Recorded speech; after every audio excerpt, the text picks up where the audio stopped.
Okay, let's dive into this. Have you ever wondered what actually separates your standard, run-of-the-mill high achiever from someone who is literally reshaping the future of humanity? Well, welcome to this explainer. Today, we're totally decoding the extreme productivity secrets and the intense psychological playbook of Elon Musk. We're going to open up the hood and look at the exact mindset and strategies that built his empire. So, if you're a focused learner looking to completely rewire how you view your goals, your deadlines, and ultimately, your own success, you are in the exact right place. But listen, to really understand this mindset, we first have to wrap our heads around the sheer, unprecedented scale of this success. When we look at the world's absolute wealthiest individuals, the gap at the top isn't just a few $billion here or there. If you take the number one richest person, Elon Musk, and compare him to the number two billionaire mentioned in our sources, Scott Madani, the difference is just staggering. Musk operates on a totally different planet. His wealth is essentially double that of the runner-up. He isn't just winning the game, he is actively lapping the competition. And exactly how he does that is what we're mapping out today. So, here is our roadmap for the explainer. We're breaking this down into 6 core traits. Number 1, the world's richest mindset. 2, 10 years in 1 year. 3, unmatched competitiveness and drive. 4, quick decisions and short deadlines. 5, erasing I can't from reality. And finally, 6, taking small details seriously. All right, let's jump right in. Starting off with Section 1, the world's richest mindset. Now, right off the bat, we aren't talking about generational wealth here, the kind passed down from a wealthy grandfather. Not at all. This is a first-generation leader who is running multiple, massively complex companies all at exactly the same time, fueled by this highly competitive internal engine. Operating like that requires a fundamental, ground-up shift in how you view the world, and that starts with education. In this playbook, formal education simply does not guarantee riches. It's the art you learn out there on the streets, the gritty real-world execution that actually builds true success. In fact, this belief runs so deep that over at Tesla, formal degrees aren't even a requirement for employment. There are literally people working there with zero formal educational qualifications. Why? Because what matters to Musk is your absolute ability to execute, not just a piece of paper. Moving on to Section 2, 10 years in 1 year. Okay, this one is huge. This is perhaps his most famous and, frankly, almost unreasonable productivity hack. It's basically a framework for compressing time that completely shatters our normal expectations. Step 1. He writes down a massive, ambitious list of everything he wants to achieve over the next 10 years. Standard enough, right? But Step 2, and this is where the absolute magic happens, he looks at that list and asks himself, how can I achieve all of these 10-year goals in just one single year? Now, people constantly tell him this is pure madness, that it's literally physically impossible. And guess what? He already knows that.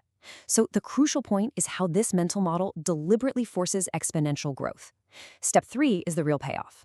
By aggressively attempting the impossible, you end up completely outpacing everyone else, even if you fall wildly short of your own ridiculous deadline. Let's look at the hypothetical math on this, because it's pretty eye-opening. Imagine you sit down and write out 50 massive, life-changing goals for a single year. Because you just squeezed a whole decade into 12 months, you are pushing yourself to your absolute breaking point limit. Now, let's say you fail and you only actually achieve 20 of those goals. We'll take a step back and look at where you stand. You've just knocked out 20 massive, decade-level milestones in a single year. You have completely obliterated the person who politely gave themselves 10 whole years to work through that exact same list. It's just a brilliant psychological trick to force maximum output. That brings us to Section 3, unmatched competitiveness and drive. You see, to sustain that kind of insanely compressed output, you need a downright terrifying level of competitiveness. Let me give you an example from his college days. He and his first wife, Justine Wilson, actually took the exact same exam. Justine crushed it, getting a brilliant score of 97. Elon, he got a 98. Now, for almost any human being on Earth, taking the top spot and beating your highly intelligent partner would be plenty, a total win. But not for him. Despite already being number 1, he actually took his exam paper back to the teacher and argued for a recheck because he firmly believed he deserved even more marks. He doesn't just compete against other people, he constantly, relentlessly competes against his own absolute limits. And honestly, that drive, it does not have an off switch for holidays or special occasions. Just look at this timeline from his 47th birthday. While most of us celebrate by throwing a fun party, maybe going out for a nice dinner, or maxing out our credit cards on a weekend getaway, the richest man in the world spent his 47th birthday working for 24 hours straight. He didn't sleep a single minute. From the very start of his birthday to the exact end, it was just continuous, unbroken execution. When someone actually asked him about this intense behavior, his response perfectly framed his entire mindset. He simply said, "My achievement is my celebration. My goals are my celebration." It's wild, right? He has fundamentally rewired his brain's reward system. He doesn't need a fancy party or a cake to feel good. The relentless pursuit and realization of his impossible goals, that is the party. Let's dive into Section 4, Quick Decisions and Short Deadlines.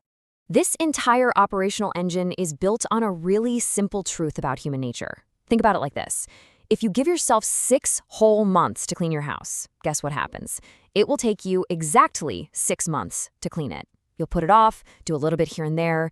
But if you decide that your house must be perfectly clean in 1 month, you're going to find a way to get it done in 1 month. The house is the exact same size. The task is identically the same. The only variable that changed was your determination and the tight deadline you enforced. The time you give a task is the exact amount of time it will take. And we see this principle applied at a massive corporate scale with Tesla back in 2018. They got this huge high-pressure order for 500 cars that had to be delivered between July and September.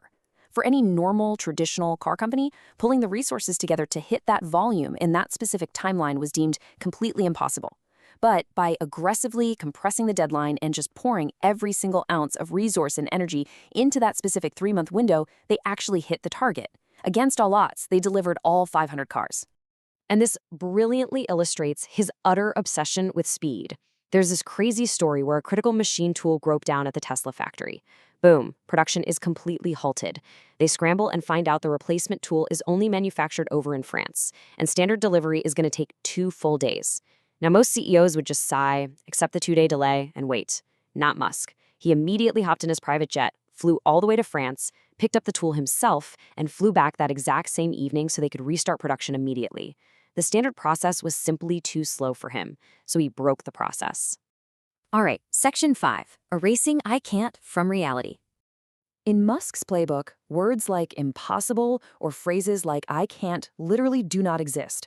When someone tells him something can't be done, his brain genuinely doesn't seem to compute it. There's this astonishing story from 2006 that proves this perfectly. SpaceX was all geared up to launch their Falcon 1 rocket, but there was a catch. The United States government was also scheduled to launch their Titan 4 rocket around the exact same time. So the US government reaches out to Musk and basically says, hey, we're the government, we're launching, you need to delay your launch. Now, pretty much any normal private company would immediately bow to the US government and push their date back, right? But remember, I can't isn't in his vocabulary. Instead of complying with the delay, he simply packed up his entire operation, flew out to a remote Pacific island, secured all the necessary permissions over there, and launched his rocket before the US government even got theirs off the ground. He didn't sit there and argue, he just went out and found an entirely new geographic reality to operate in. Let's move to and see how this builds right into our final section, Section 6, Taking Small Details Seriously. So you might be thinking, a guy who's launching rockets from remote Pacific islands and running global car companies only thinks in big picture, macro terms. But the crazy truth is, he is ruthlessly obsessed with the micro details, especially when it comes to the customer's experience. Look at this lightning-fast sequence of events. At Tesla charging stations, a real problem started emerging where people were leaving their fully charged cars plugged in, effectively blocking other customers who desperately needed a charge. One frustrated customer fired off a simple little tweet about these quote-unquote idiots blocking the chargers. Musk actually saw the tweet. Within 5 minutes, he called a company board meeting, and in that very same meeting, they completely changed the company policy. Let that sink in, from a single customer tweet to a brand new corporate rule in literally minutes. The solution they rolled out right then and there was a 40-cent per minute idle fee. If your car was fully charged and you selfishly left it there blocking the spot, you were financially penalized 40 cents for every single minute you sat there. Boom, it solved the customer's problem instantly. It perfectly highlights how absolutely no issue is too small for his attention if it's impacting the product or the end user. There's a brilliant quote from our source that sums up this philosophy perfectly. Elephants don't bite anyone. Mosquitoes do. I love that. It's those tiny, buzzing, annoying details, the small things that most big shot leaders completely ignore because they seem so insignificant, that actually cause the most pain in a business. By ruthlessly hunting down those mosquitoes, you create a flawless empire. So we've decoded the playbook. We've seen the insane 24-hour workdays, the private jet runs for spare parts, and the absolute utter refusal to ever accept the word impossible. But honestly, understanding this mindset is completely useless unless you actually apply it. So I want to leave you with this one question.